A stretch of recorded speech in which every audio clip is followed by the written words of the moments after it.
Hello and welcome to this session on photo analysis. It's very popular for the exam to have a photo in it, and it could ask you to describe or interpret or explain what is going on through using some annotations or labels. So we'll look at some examples here today. On this first image, it could ask us to label on the key features of an urban area. So what we'd want to do is use the white space around the outside of which to write, and then we put a line into where it is being shown. So I might start off with high building density. So I'm sure you'll be able to write a lot more neater than me, but we do our best. So high building density, and then I'm going to put my line in to show where it is. I might want to show there is a high number of floors because they're using space to be most efficient. So high number of floors. I might want to put about the congestion.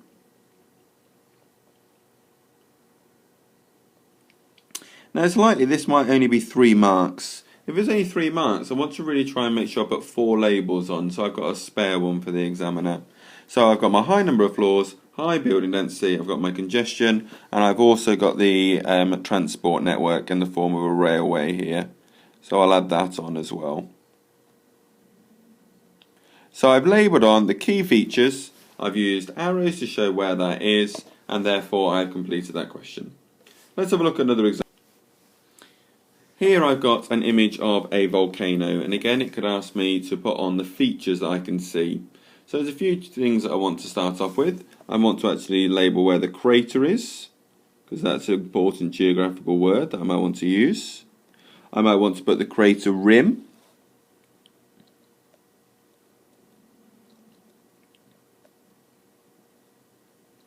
Okay, very precise in terms of where my arrow is going to. I might want to label the steep sides. I want to put on where the vegetation exists. I want to be able to put some of the human influences at this point. So I can put on the path. I can put on where we've got buildings.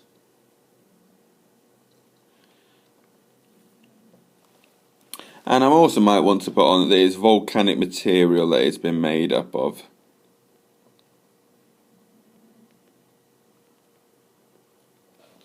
And I can see that here. And finally I can also see some ridges. And there I have a well annotated photograph. Okay, let's have a look at another. Okay, one like this, a little more tricky. Because when you first look at it, you might think, there's not a lot to label. But you need to think, what are your key features and what are your key processes taking place in this one? So let's go for some features first. I've obviously got meanders, so I can put my meanders on. Okay, so I've got several meanders, but let's just label the one first. It's likely that the area next to it is a floodplain, so I can put my flood plain on. I might want to add on the river channel.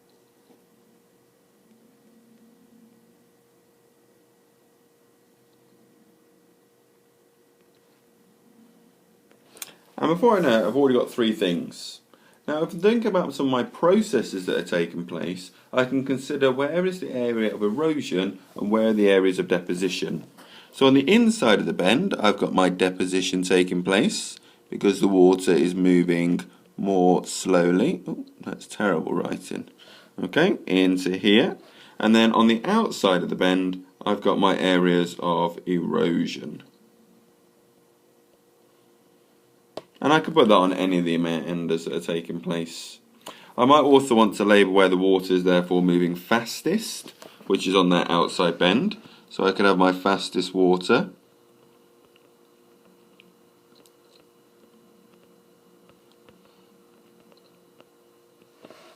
I can also just spot it up here, okay, some sandbanks.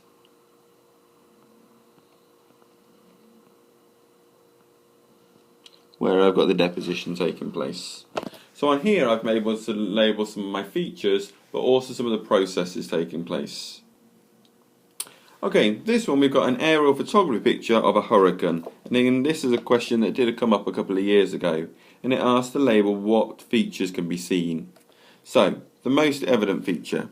If we look right in the centre, we have our eye.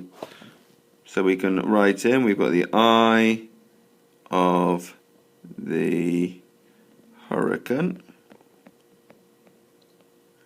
Okay, and obviously because I've got an eye, I can also just add on the eye wall, because that's the area next to it. I could show that the hurricane is moving in this direction, so I've got my direction of movement.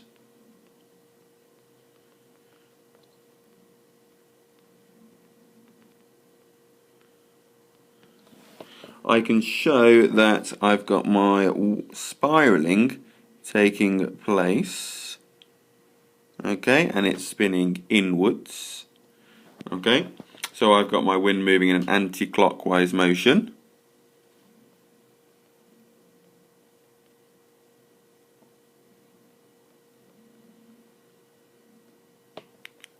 So excuse again my poor handwriting. And if I was also looking for some extra information, I could annotate that this side of the hurricane is the fastest blowing air. So it's the fastest wind on the right hand side.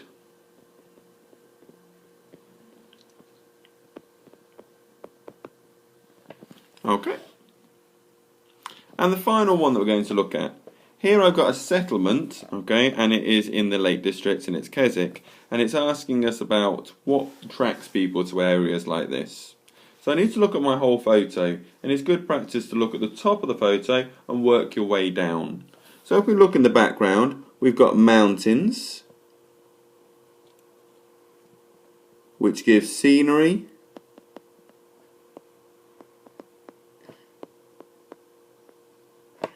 And areas for walking.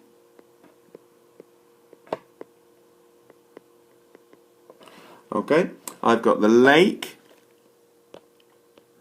which again gives me scenery and water activities. I can then move into the sort of town or village, and I'm going to have shops and services. Okay, I've got green open space.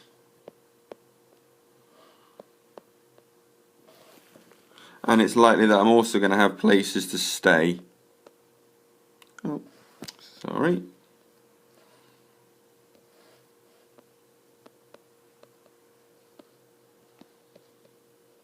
So, whenever you look at an image, think, what does it show me? What features can I see? What process can I see? Start at the top and work your way down. These can be really easy marks when it comes to the exam. Good luck.